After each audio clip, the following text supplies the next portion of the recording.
3 طلاق پر میں نے جب تحقیق کی تھی سن 2011 میں, تو اس میں نے رسالہ لکھا, ابھی تک چھپنا نصیب نہیں ہوا اس کو بیچارے کو, تو وہ ڈیپ میں گھس کے میں نے اس میں تحقیق کی ہے.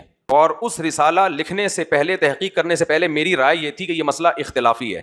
اس میں چاروں امام تو 3 طلاق کو 3 کہتے ہیں, لیکن اسلاف میں کچھ ایک آدھ شاید اس کے قائل ہیں کہ 3 ایک ہوتی ہیں. اور یہ میں نے رائے اس لیے تھی, میں نے کہا یار اہل حدیث ہیں, ادھر سعودیہ کے سلفی علماء میں بعض, سب نہیں, وہ 3 کو 1 کہتے ہیں تو کچھ تو ہوگا, لیکن قرآن میرے ہاتھ میں ہے.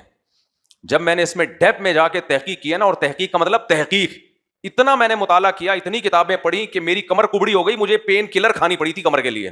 سمجھ میں آ رہی ہے بات؟ بیٹھا رہتا تھا اس کے لیے, ایک الگ سے میز بنوائی اسپیشل, کیونکہ میں نیچے بیٹھ کے کام کرتا تھا اس وقت نا زیادہ.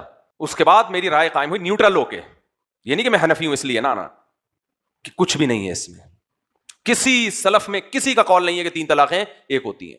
اتنی گھمایا گیا ہے نا اس میں باتوں کو, اتنا پیچیدہ بنایا گیا ہے, کہیں بھی نہیں ملتا ہمیں اسلاف میں. یہ مسئلہ بعد میں اختلافی ہوا ہے.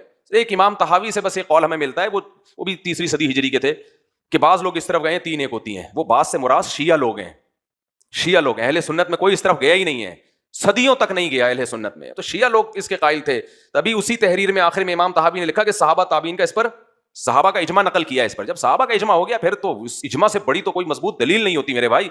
تو یہ 3 طلاق کے مسئلے میں پھر میں نے جو شدت اختیار کی ہے نا, یہ شدت نہیں ہے, یہ کانفیڈنس ہے, صحیح ہے نا. اس لیے اہل حدیث کو میں ان سے محبت کرتا ہوں, مقصد رمضان میں کسی کو طنز کرنا نہیں ہے, لیکن میں ایک دعوے سے کہہ رہا ہوں اہل حدیث میرے ساتھ بیٹھ کر 3 طلاق کے مسئلے پر بات نہیں کریں گے. وہ یہ اچھا نہیں ہے, یہ اسٹائل سے کسی عالم کو خطاب کرنا. اہل حدیث کو میں اہل سنت والجماعت میں شامل سمجھتا ہوں, ان کو بھی جنتی سمجھتا ہوں, جہنمی نہیں کہتا.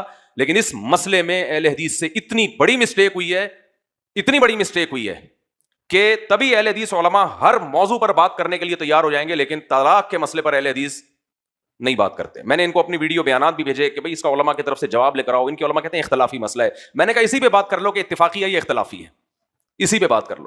تو اس لیے کچھ بھی نہیں ہے بھائی, طلاقیں دے دی نا 3, بیوی کیا ہو گئی؟ حرام.